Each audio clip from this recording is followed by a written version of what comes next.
Hey soldiers, mortgage delinquencies, they are a leading indicator of what the foreclosure market is going to look like 60, 90, 120 days down the line. And unfortunately, we are seeing an increase in mortgage delinquencies in America. Now, combine that with the fact that we also see a rise in credit card bill or payment delinquencies. There is an increase in vehicle repossessions as well. We have exhausted all of the moratoriums on student loan deferment, and people have to pay that bill now.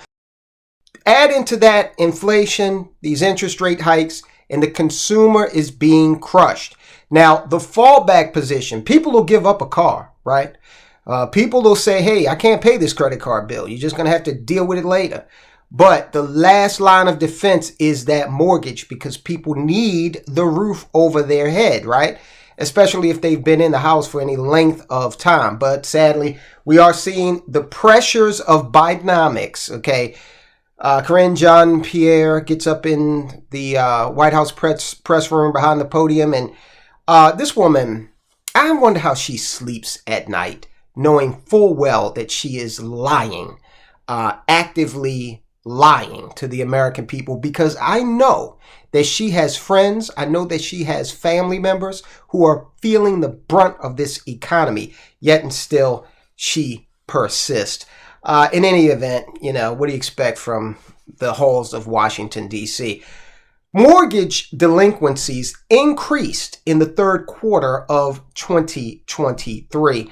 The delinquency rate for mortgage loans on 1 to 4 unit residential properties increased to a seasonally adjusted rate of 3.62% of all loans outstanding at the end of the third quarter of 2023.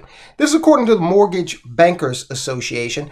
The delinquency rate was up 25 basis points from the second quarter of 2023. Okay, this is important.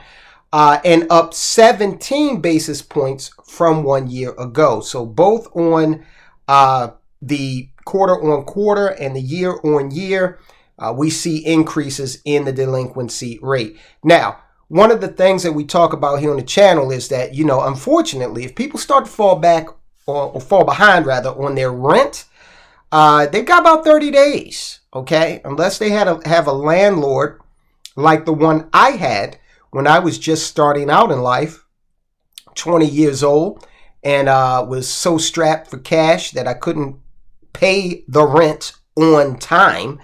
But my landlord gave me a lot of latitude. But when you are renting from some organization that is a business, okay, that is a property manager, which I would imagine most people are in that situation, you're not going to get that type of latitude. The percentage of loans on which foreclosure actions were started in the third quarter rose by 1 basis point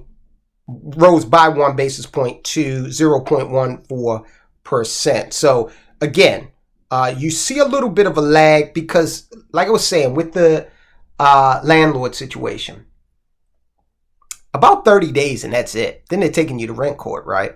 But banks don't want your house, especially in a market like the one we're going into where home sales are slowing.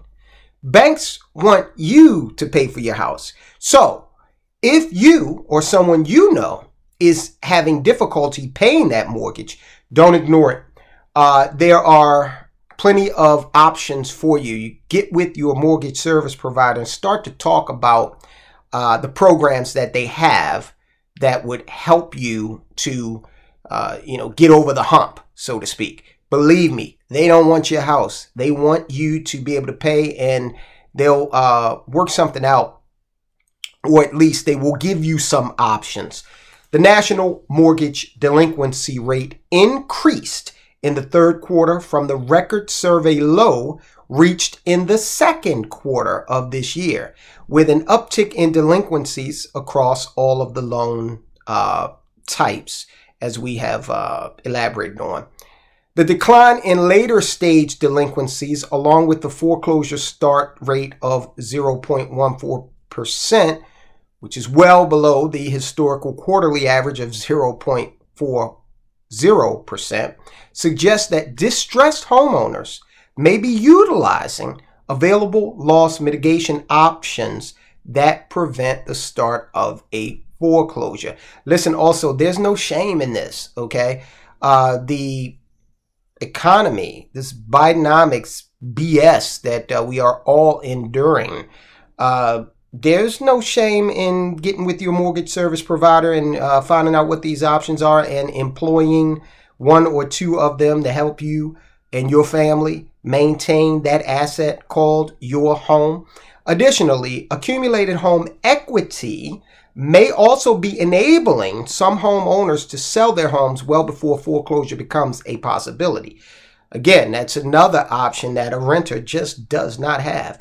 And God forbid someone goes out here and gets evicted from a rental situation. They're going to find it very tough to get into another rental situation, especially if it's with some big management company, because, they're checking credit, they're checking rental history, right? Mortgage delinquencies and employment conditions continue to track very closely.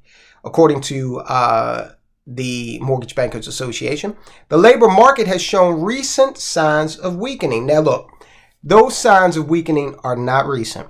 We have been talking about this for a while on the channel. The fact that if you really delve into the data, I had somebody the other day on social media try to tell me that the job market was just going swimmingly. And I had to break it down for him. I said, first of all, turn off the news. Okay, you've got some bleach blonde in your head that's reading a teleprompter. This is not what's going on. Let's pull up the Bureau of Labor Statistics site, I said to him. Let's look at, first of all, the different measures of unemployment. There's the U3 and the U6, which is rarely talked about on the news, right?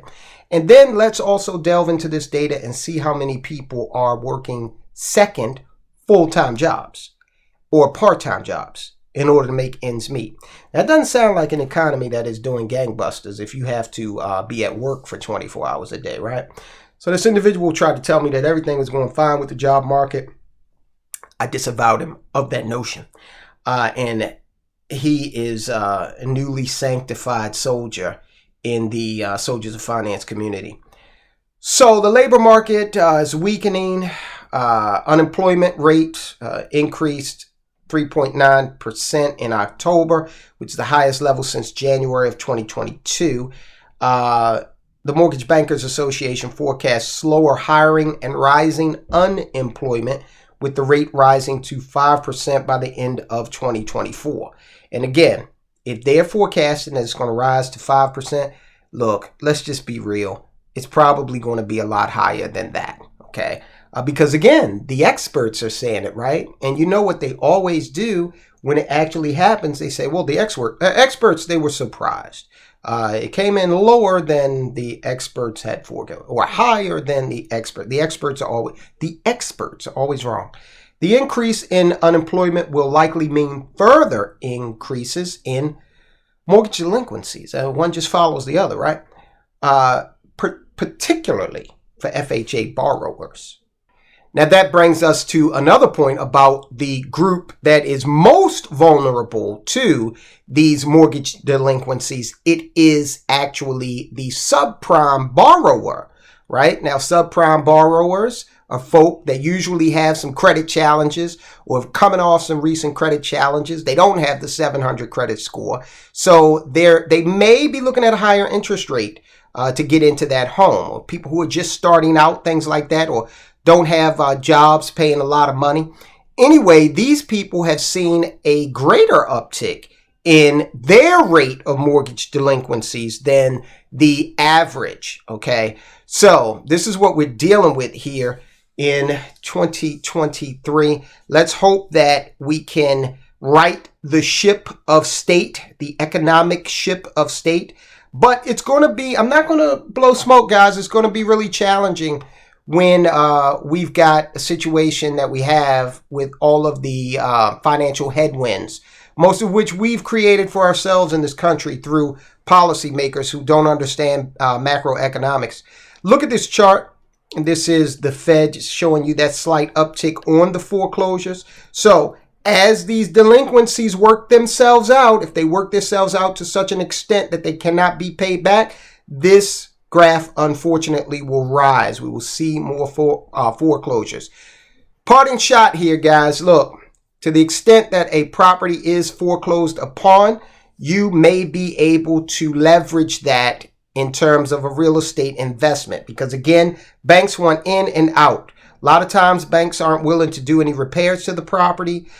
They just want a mortgage. They don't want a house. All right. So if we go into that situation where people are unfortunately on the losing side of a foreclosure, and you've got a house there that's being sold by the bank now because they have concluded the arrangements with the previous mortgage holder, then that could be an opportunity for you as an individual or putting together a group, an investment group, to target those types of properties, fix them up, sell them again if you are in such a, if you bought it for a discount and are able to, do some arbitrage there, or rent it out.